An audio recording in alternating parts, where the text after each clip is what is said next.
I came up with that idea. An old car, but I made it new. I designed it with safety in mind.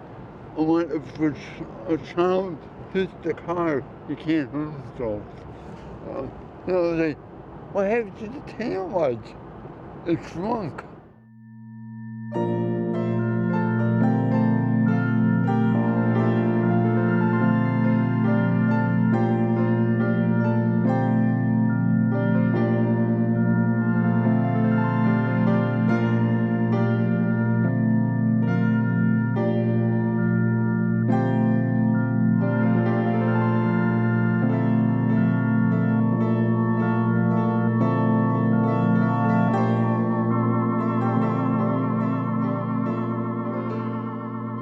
I designed the tail lights safety-wise.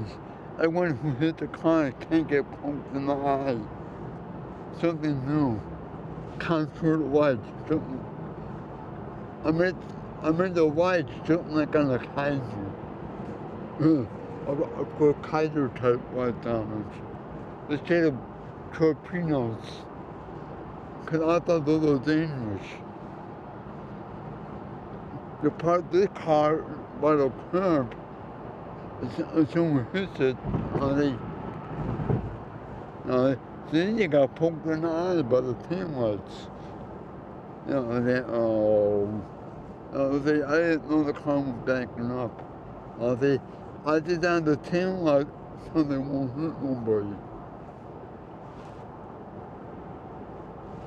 Had the stylus so they can't hurt a child's eye. Concept is the moniker that Wayne employs quite often with his drawings of his cars. And I think the idea of calling it specifically a concept frees him from the sense that it had to be a practical car manufactured. I think that allows a little bit more of a free rein and an ability to kind of roll with whatever idea he's interested in, whether it's a solar-powered car or a 24-piston, V car that he's interested in, or even, steam power, something like that. Like, when you approach him with something that's, what you say, practical or grounded, I think for a minute or two, like, he'll think about that, like, he'll consider that idea, but I think he's really striving to get his own idea out and to put it on paper before the next idea sort of pushes it away. The first thing I do is think real hard. And then I put my thoughts into my pen. And that's how I make a perfect line. I take my time doing it right, so if I go too fast, I'm messing up. Just like anyone at the Ford company, I take my time making it right. I take practice, I'm starting to know how to make the perfect line. And of course, studying the cars at the car show, I come up with them and say, yeah, can the car have a perfect shape?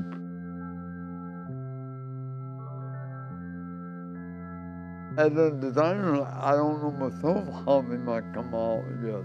All I do is design my paper, but I can't really forecast that far. I can't be too far ahead of myself.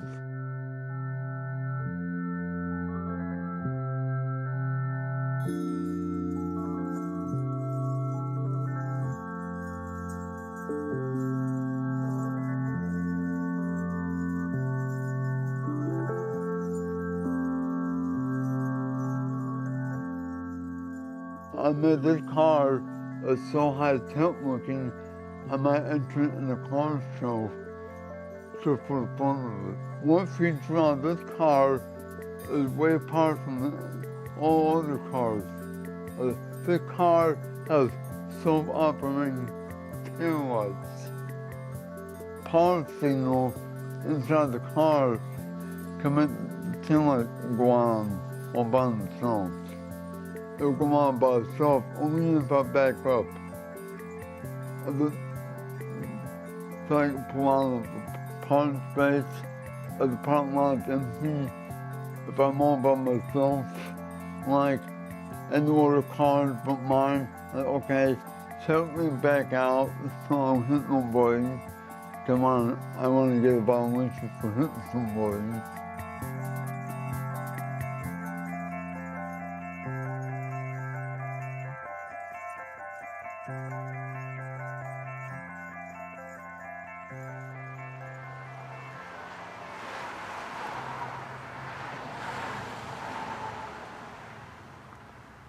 It's questionable whether or not Harold considers himself to be an artist and whether he considers what he's doing to be art.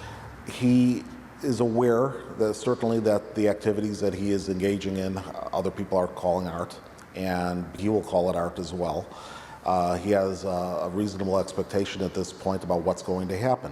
He knows that he will create works of art, at least what was referred to as works of art by other people, that those works will be framed and exhibited, and he will come to the exhibitions. He has an expectation of that.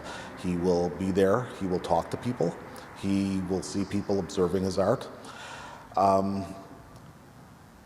But there's still a question in my mind as to what he's really thinking. Whether he thinks of himself as being an artist in the same way that other artists think of themselves as being an artist. I don't think that if none of those things that I just described ever happened, if we never framed any work, if we didn't call it artwork, if we never hung it on a wall and invited people to come to see it, I think that he would still be doing what he was doing. He would still feel the need to create, and he would do that in some fashion.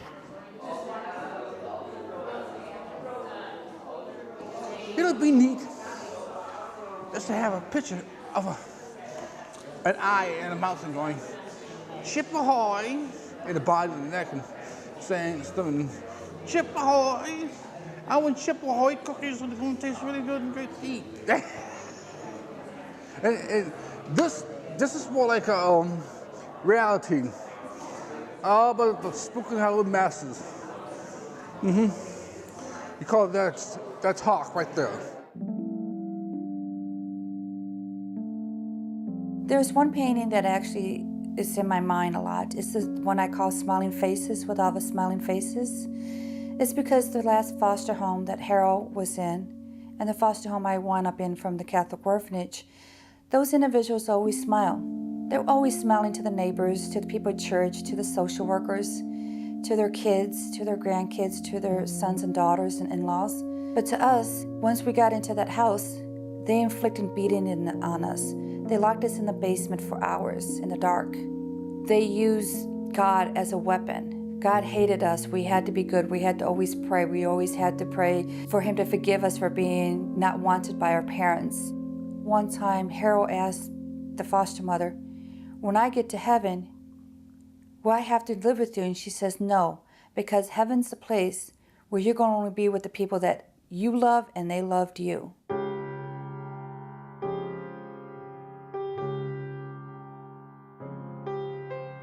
There are living people in heaven in Luke's version of heaven and his pictures that were about heaven. There's not necessarily a separation for him there of the dead and the living. Even though Jesus isn't in traditional idea necessarily a Jewish idea, for him it all has to do with heaven, and that being where his parents are and the composers and everybody together. Luke is using his art as the tool that he has available to him to explore things that are of interest to him, that I think other people who might not be in the same situation that he is in would have a lot of different avenues in their life to pursue their interests. I think to him, his process and his art is not separated from everything else that he's interested in, or it kind of becomes his way of experiencing life. He's not out to make a piece of art necessarily, but what he is out to do is have this experience of looking at these things. And I'm helping him translate that into a piece of art, which he likes that and he wants to be doing that. But I don't think he's sitting there conceiving I need to make a piece of art he's conceiving. I need to find a picture of veal on the internet because I heard about someone eating veal and that's interesting to me. Luke, I think, really has taken advantage of this idea of collaging on the internet where he gets to imagine whatever he wants and put it all together.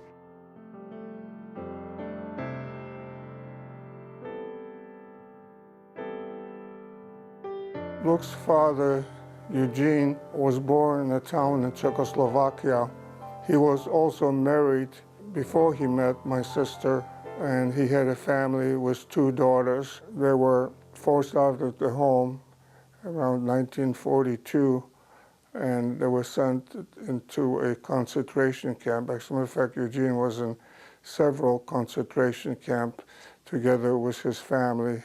His wife, and his 2 daughters and all his parents and everything were murdered in the Holocaust. My sister Lola, Luke's mother, was born in Piotrków, Trybunalski, a town in Poland. She was very industrious and very smart, and she was able to survive this huge roundup like I did and her brother and her father. And she worked for German, after that she worked for a German economic unit, which was so-called, but their job was to go through the belongings of people that left their homes, and they would pack them up and send them to Germany. When the ghetto was closed, she was sent to a concentration camp, first in Poland, and then she went to another German concentration camp. She suffered a lot. She was beaten over her ear.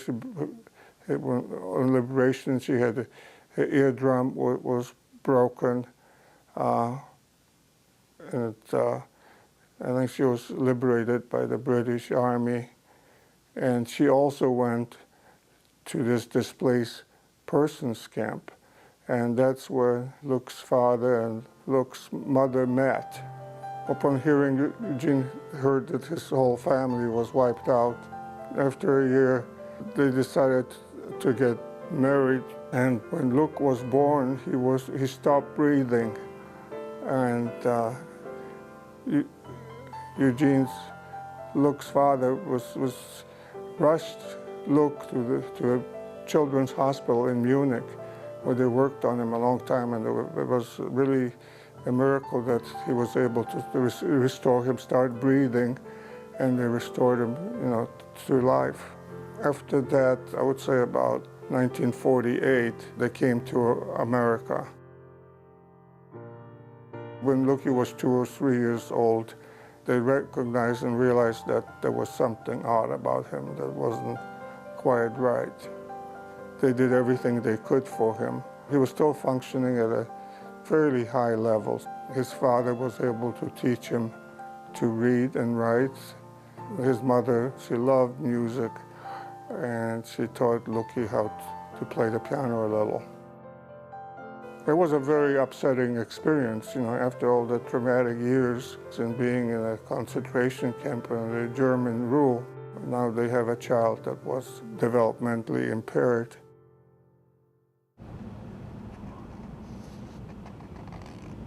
Yeah.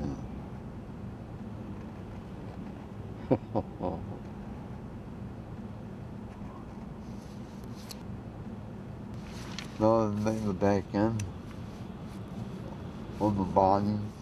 He's come up with a million great ideas, and probably most of them will never be looked at by someone, but in his persistence of his artwork and concept cars and designing things, he sent probably 100 things into the different car manufacturers, and they've actually, one of the, I believe it was Cadillac, incorporated one of his taillight designs back in the 80s into one of their cars, and sent him a thank you letter and a little something that says that he did it.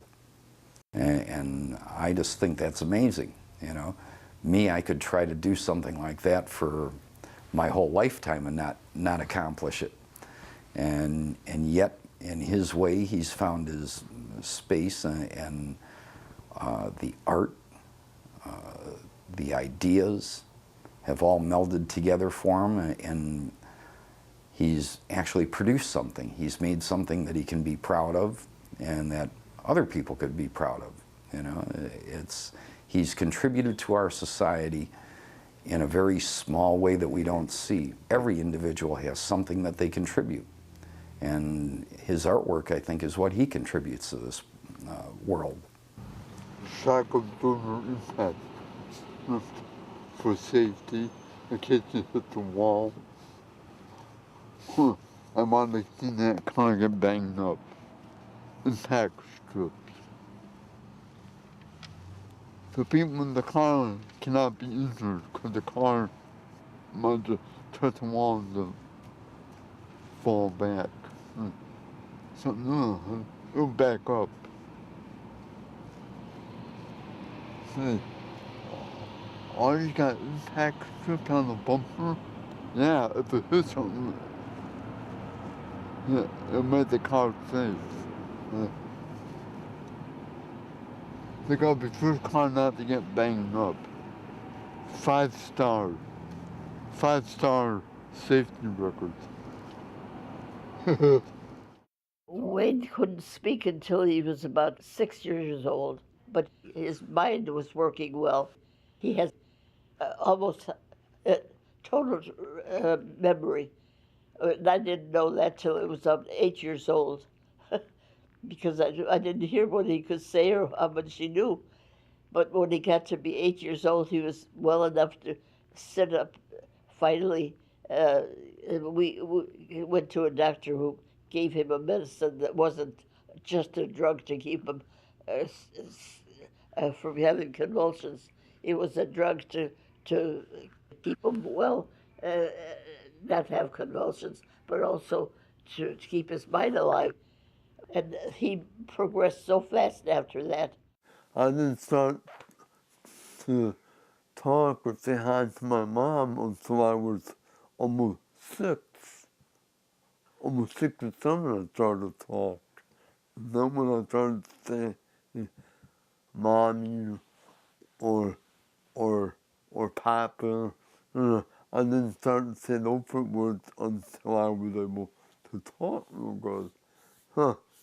And it surprised my parents. They said, I thought Wayne could never talk. When he came back to himself and we saw that he could play and sit and start to walk, that was the best thing that we could hope for. And little by little he could walk. It all took time. It took from like 4 years to 8 years before that happened.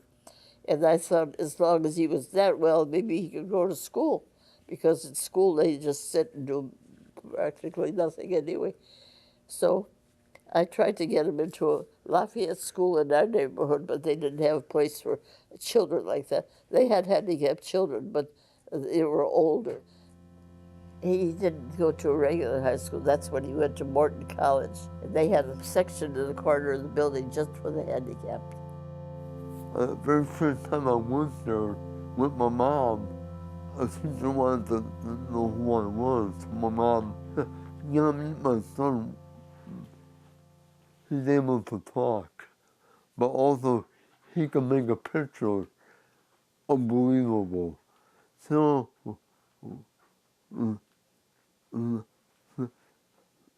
of course, I had a pretty good piece of white paper, so he had a pencil, a pretty good pencil, so I shipped out the first Cadillac. The kids sometimes picked on him because he couldn't fight back, and he could, if he complained, the kids would always, if the teacher wanted to know what was wrong, if he said that he poked me, there was one kid that was always poking him in the back. He stood behind him in all the lines and insisted on poking him. And if Wayne complained, he always said, I don't know why he's complaining, I didn't do anything to him. And that went on for a couple of years, and the teacher never caught on. And I couldn't say anything because I wasn't there to see it, and I couldn't prove that it was, but the kids suffered. People with disabilities often have limited opportunities for self-expression, for self-representation, for meaningful work, for interaction in group situations that allows people to thrive and grow. And the art program at Little City oftentimes provide the very best way that that can possibly happen in the context of someone's life that may be otherwise very limited. In my experience, I have seen people who are totally identified with this role in life of being an artist. There are certain kinds of sense of their, I don't think greatness is too strong a word sometimes. I think sometimes people are very grand about their ideas about their capacity of an artist, and you know what? That happens with mainstream artists too. And I also think that you see people in these studios who the notion of art, the notion of their activity being art, is really not on their radar. And maybe for those folks, their time in the moment, they're engaged in something that is engaging to them, is the success. If the artist really has talent, that creative spark can come through, even if they are being handed the materials. And I think those are the ones that speak to people, because they still are finding a way to give it a signature that's their own. And I think that's what the art does to you. It gets you. You feel it. It's important that the work of artists with disabilities be seen as a culture, a disability culture. And I also think that it's important that the work of artists with disabilities be seen as part of a larger culture. And those two things, seeing them in both places, I think is just important for the health of the culture itself, the larger culture, as well as disability culture.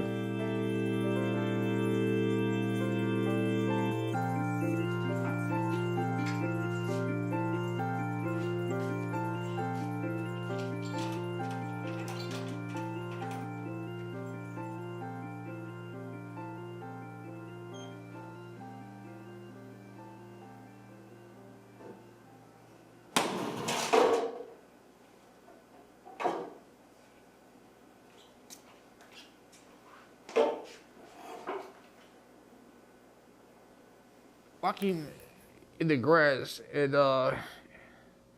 pulling out a pair of glasses, and it's what the fuck? It's got a lot of money in his wallet. They're selling it by the pound, only working 7 days a week. Nights are closed there. I think carnivals make all great ideas just to have fun. Carnivals. Nope.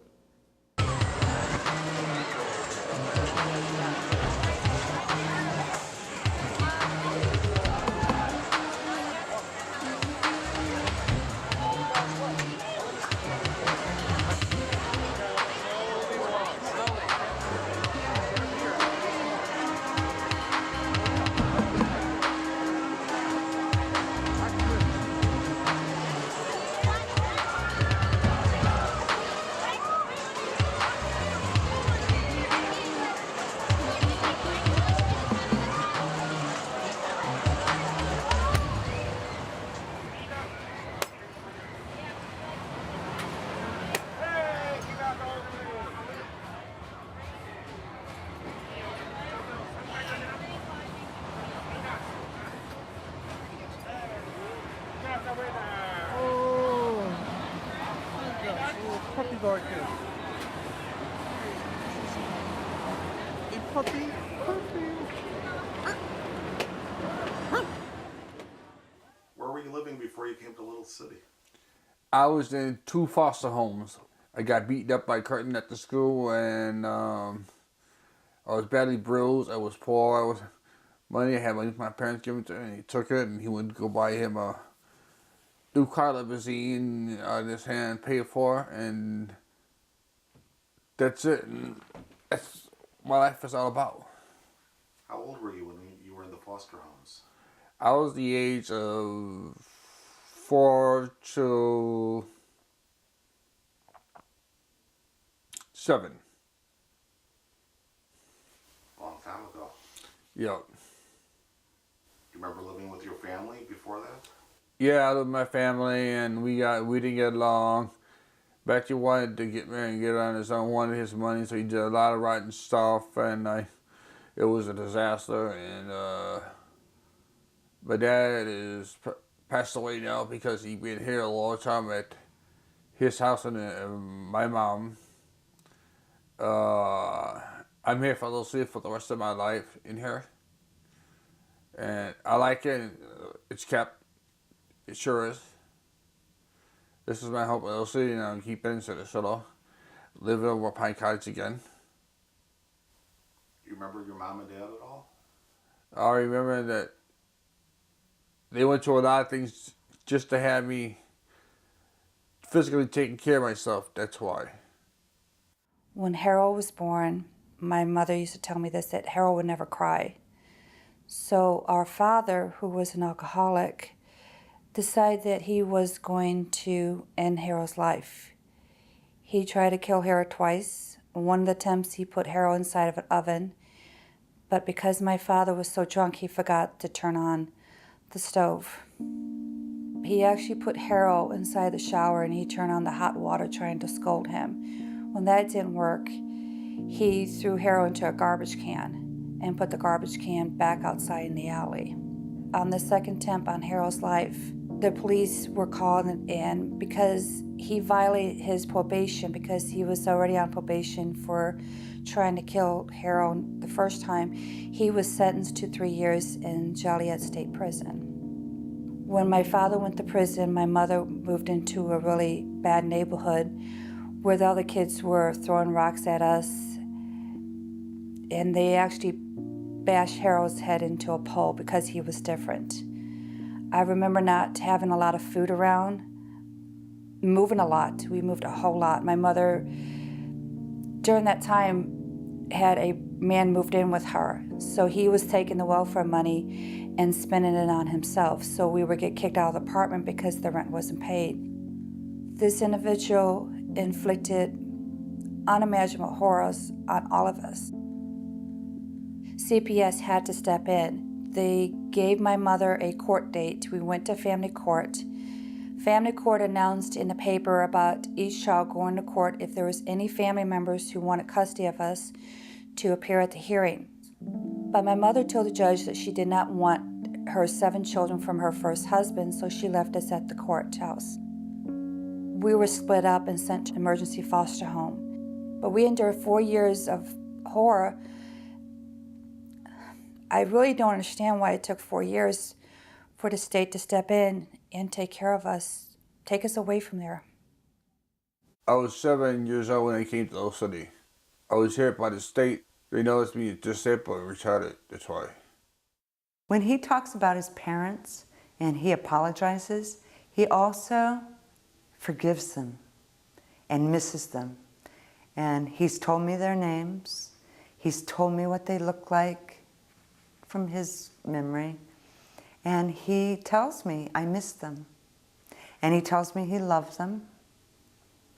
He holds no animosity whatsoever towards his parents. He just doesn't. I don't know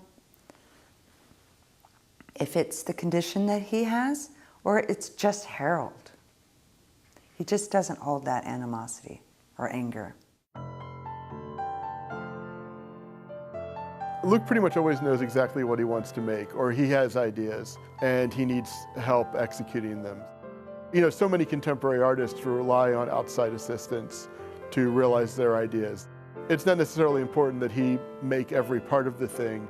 The most important thing is that he has ideas that he wants to see realized, and he, I think, knows how to seize on the skills of others to make that thing. He doesn't, I think, expect that he should have to know how to do everything, but that others can sort of fill in some of the details and then he can put his stamp on it. But ultimately, what does stand out is that there is a real clarity of the ideas in each work, and I think that carries over to his watercolors too. There's always a very clear subject, a very clear theme. I think that he cares about things being identifiable. It's important to know that it's Beethoven's corpse. It's not just a random skeleton or a random body. It's important to know that, that it's Mendelssohn's coffin, not Paganini's mausoleum, which is a different object. So I think that specificity is a really strong quality in the work also. He's particularly obsessed with death and with funeral practices and cemeteries and what graves look like. He seems to pay a fair amount of attention to the news, watches TV, reads newspapers, and will take note when a famous person has passed away. And sometimes that becomes the subject of the work too, as when Ted Kennedy died. We made Ted Kennedy's body almost immediately after he died, and then that sort of sent him into this tangent about the Kennedys in general, and then we made John F. Kennedy's body and the car that he was assassinated in. So there's also a sort of freedom with Luke's obsessions to sort of move in and out between one and the other. Old ones can be put aside and always return flexibility about calling these different things into play. He seems to never get bored of them, never ceases to find new ways of exploring old passions, old interests. And as new people die, he gets excited about that too. And that gives us, there's always someone dying, which always creates an opportunity to make another body or make another coffin. So there's that as well. But he certainly has a very specific range of interests. And I like those, in working with him, I like those parameters. I like that I can always kind of count on him to have something that he's excited about.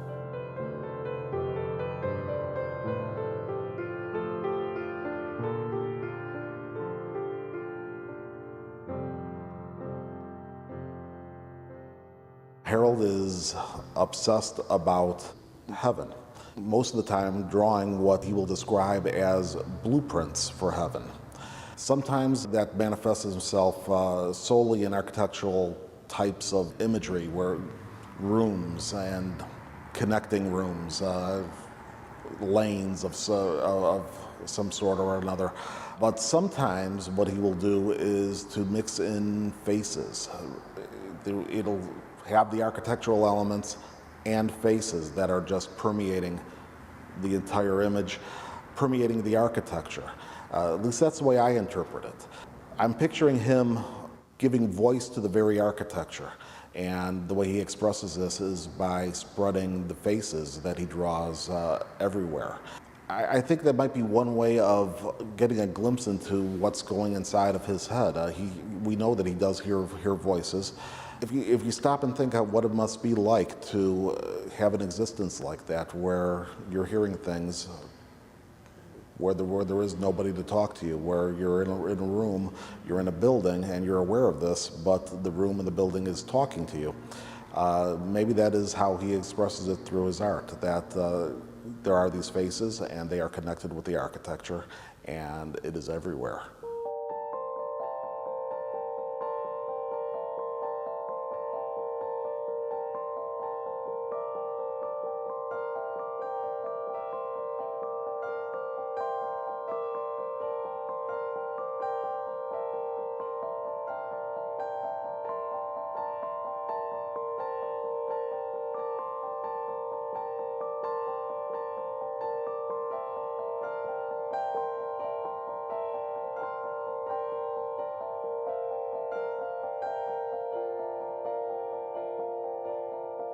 Occasionally, Harold talks to himself or responds to voices in his head when he's in the art studio. And on those days, I observe that he does a really interesting art technique that I call phantom drawing or air drawing, where he draws above the surface of the artwork so that the tool he's using, whether it's a paintbrush or a marker or a pencil, doesn't actually touch the surface of the artwork, but the drawing is done a couple inches above it. He uses frenetic, erratic, gestural movements with this type of drawing. And when he's finished, he says that the drawing is finished and it's done. even though nothing's been done to it. Harold has mentioned that the voices in his head have told him to do this type of drawing. So I think that in his mind, he doesn't believe that the drawing is complete until he finishes it in this way.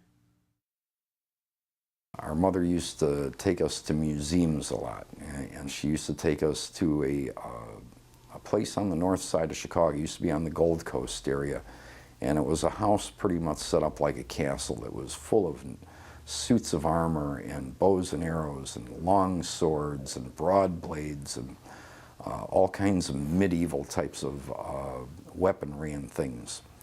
And my mother would take us there and we'd tour it, and when we'd get home from being in that place, my brother would draw swords and weapons and design crowns for kings and swords for princes and arrows for the great bowmen, you know, that he could imagine fighting his imaginary battles.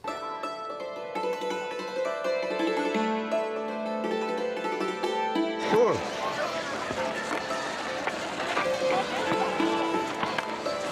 Sure.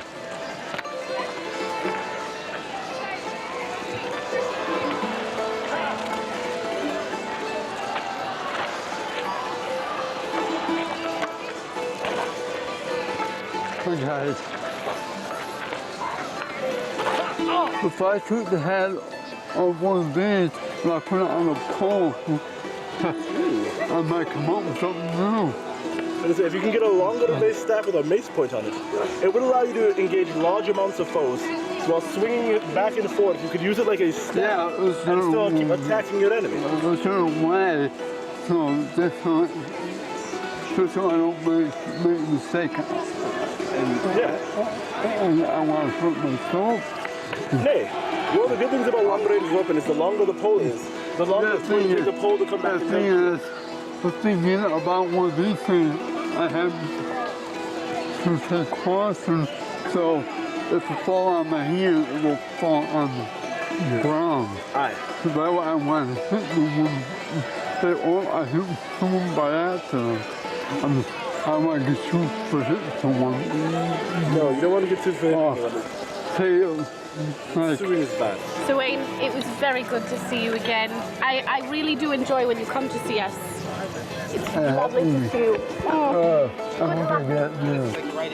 good luck. Mwah. Mwah. Good luck on all your questing. Oh, I know. Gorgeous. Oh, you're so sweet. See, again, not cheeky. I will let the Queen know. I will let the Queen know that you are here. I won't tell my husband. Until I die right here. It's okay. It'll be our secret.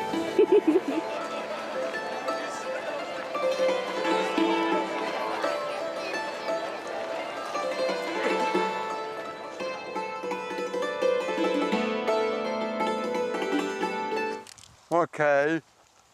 They got me a very short story about what a knight would do.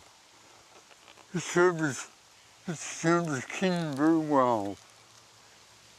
And of course, to become a knight, he must owe himself 100% capable. I said, a knight must be able to fight for his country and the king himself. And make sure, but above all, be very kind to his females. Well, the people who helped the queen. A knight must be honorable. It says at parties, take a challenge, it says, here's the honor. And the second thing is toast to is being on the battlefield is a toast to chivalry. Luke has very particular interests, and I think he's shocked and amazed if you don't share them. He constantly asks why there aren't more classical CDs in the stack of CDs at the studio, and just sort of, it never seems real to him that we could have so many CDs and not have representations of the music he cares about. Certainly, so classical composers, alive and dead, very important to him. And his memory of the details of their lives is really incredible. I mean, he constantly he retains the spelling of their names. He retains the years they were born, when they died. If I travel to Berlin, he will constantly ask, you know, if I'm going to see which composers' graves or birthplaces. His memory for classical music and the details of classical composers' lives is really incredible. This is Johann Sebastian Bach, who was born in 1750, and he wrote the Passion according to St. Matthew, the Easter Oratorio, and the Christmas Oratorio, and he and a lot of string quartets and all the other quartets that he wrote, and he knew Handel by heart. And then in his lifetime, and in 50, he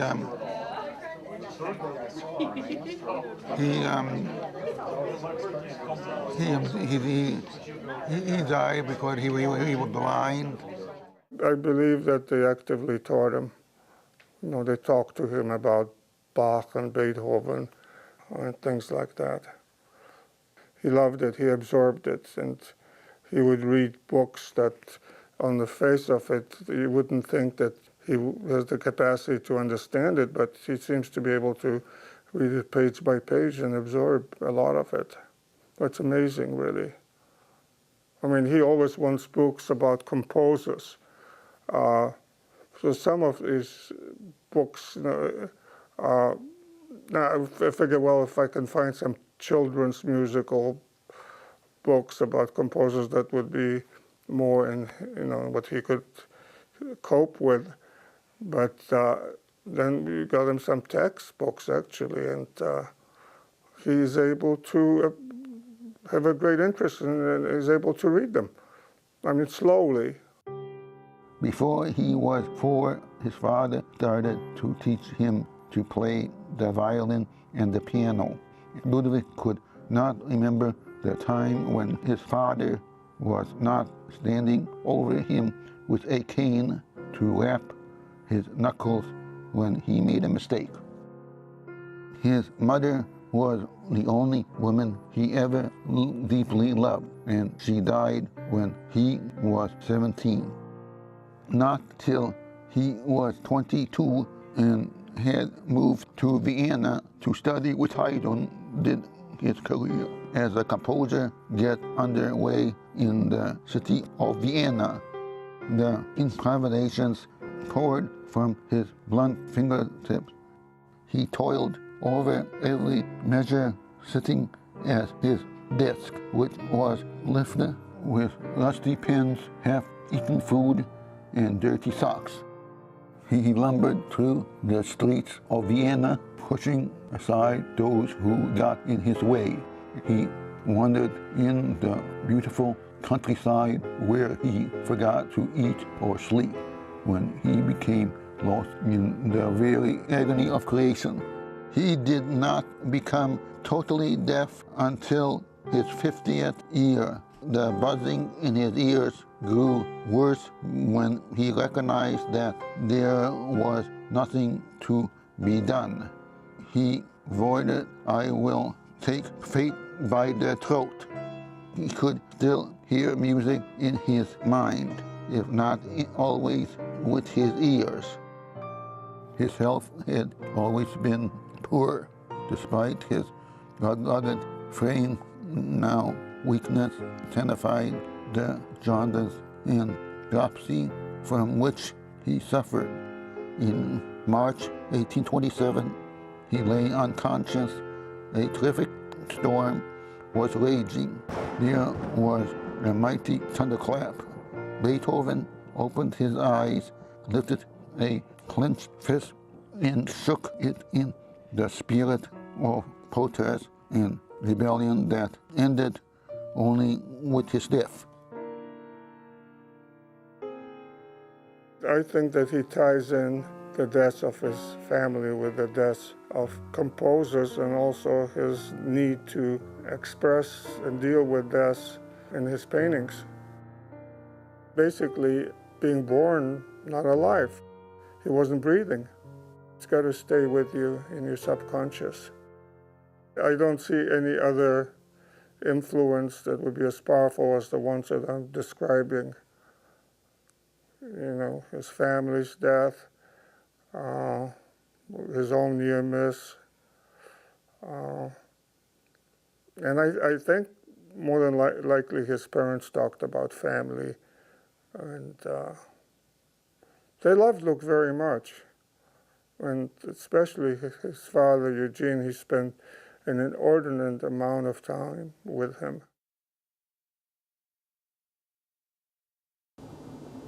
No, it's not me. That's it. Yeah, it's not.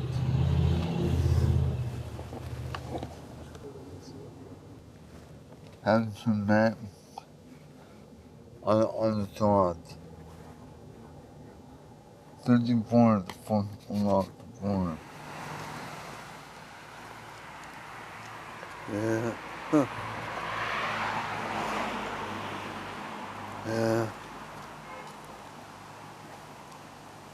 Oh, the old house. Yeah.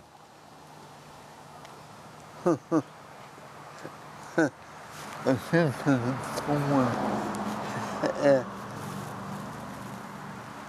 had it. Jesus. Oh my God. Some old porch. Some old porch. Yeah, I've been sitting out here almost all summer, except if I go on vacation somewhere. If I'm not here, I'll be somewhere else. But no. Yeah, almost none of my time I spend out here. When he started drawing the cars from the front porch, they would always go from one end of the page to the other because he would see them in an elongated vision as they went past the house. So the bumpers always went from one end of the page to the other, no matter how small the car was. A lot of times you'll look at his cars and go, gee, that's awful long for a two-door. But that's the way he saw it when it went by. You know, is that an elongated thing in your vision. And when it translated to paper, it gave another perspective, another way of looking at something. And I think that's probably his biggest gift, is his ability to look at things and see them different than the rest of us and make sense out of it and produce something, create something out of it.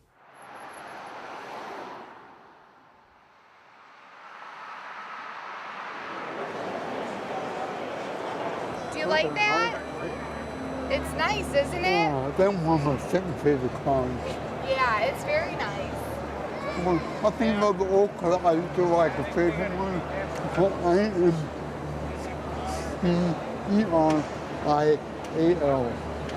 That one. So, it's called I-M-C-E-R-I-A-L.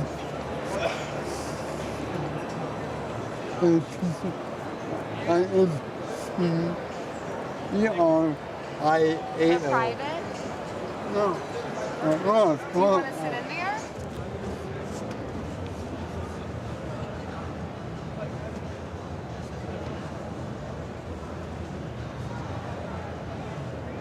You can find your already. It looked like a mirror. Wow, it looked like a mirror. Take 4 of these cars, come in half. I'll take half of the cars and turn them into an airport car. Wow, that's a stretch. Suppose I could do that. These kind of cars are turned into airport cars. They'll put a tax sign on top. Airport taxi. Styled by me. My head's open. I point the car, that style. Al Capone's Chrysler. Hey, that Al Capone's car. That's a joke. Well, I was going to name an old car. The Imperial? I The never go. Imperial? That was the Green Hornet? I think I fell in love with it. Those kind of cars. I fell in love with the style because it kind of reminds me of child-sized front top. Wayne's interest in cars was almost like built in, almost to a level of instinct. He was just drawn to them and drew them. He just has that streak of talent in him that allows him to see things differently than we do. Sometimes we understand what he's showing us, and sometimes it might even be beyond us, you know. So it's not that he's different, we are.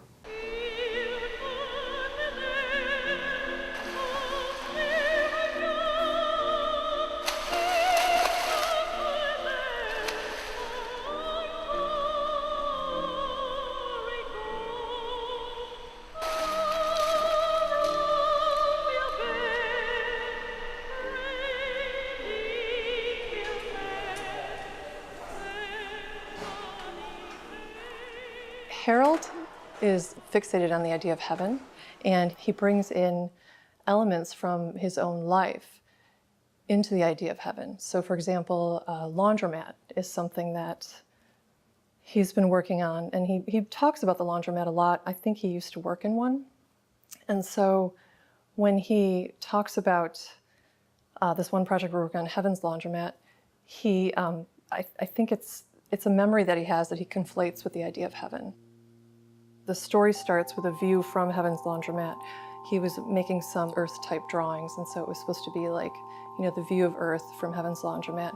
Then it goes into the laundromat and talks about the proprietor of the laundromat, who's a giant robot, who I think I would see as Harold kind of identifying with that character. The customers are very happy. You can paint in the laundromat. It is a painted laundromat. And then at some point, these 5 characters are introduced, and they just like come streaking across the sky. I'm not sure in what kind of a vehicle, some sort of space train or something that he was talking about. The point of the villains basically is to erase the color in the laundromat. The first character is Beefcake, and he has a symbol, like a band on his arm. He called it a peace trophy, and it was there to fool people. Bloodsucker is a character who has this kind of Viking helmet, and he has eye holes in it where he can spray solvents out of his eyes to dissolve the paint. The other character is called the Soul Collector, and this is a character that has probably the least vicious demeanor, has more of a friendly ghost kind of appearance, but he's pretty frightening in what he does. He can capture people's souls, and Harold drew all these pockets all over this very simple character, and basically the pockets will change color as people are collected. The last one is the Undertaker. The Undertaker's a pretty interesting looking character, but especially because he doesn't really have a body. So he wields this big shovel, and that's his weapon, but somehow he does this without a body. And he also, Harold said, the devil lives in his head, in the Undertaker's head. So in the very end, the robot is able to defeat the villains.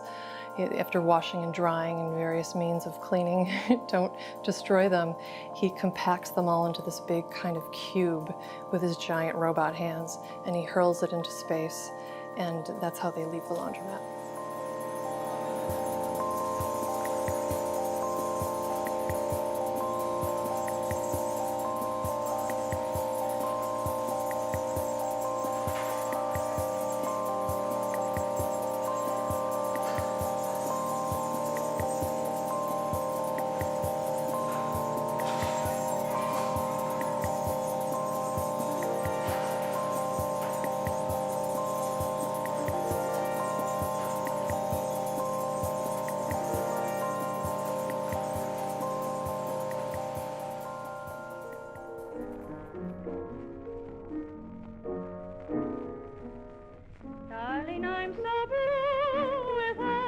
when I start a new painting, I make a design of how it looks, and then I copy it, and I put it on paper, and then I color it in, and then I paint it, and it looks like what it does in the real life.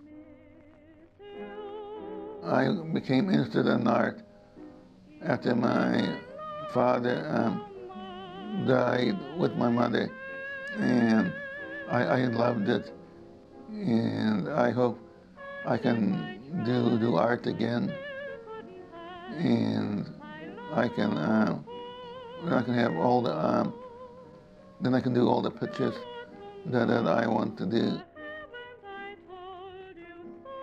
I know that all the paintings are okay, so I can put my name on it and sell it and give it away to people that want to buy it.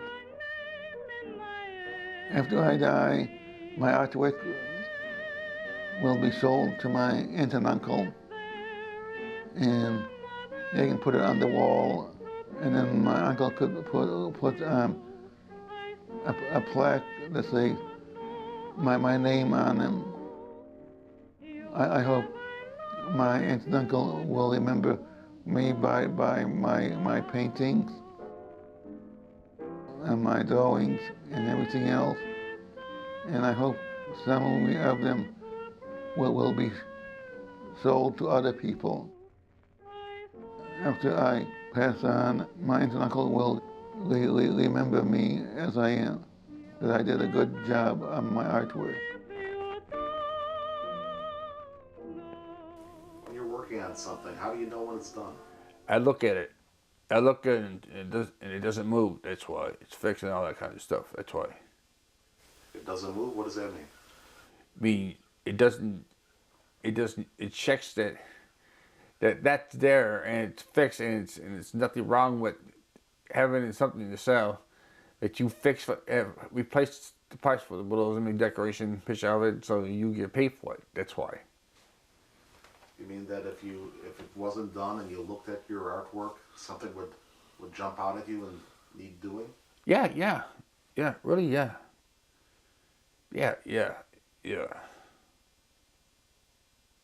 Yeah.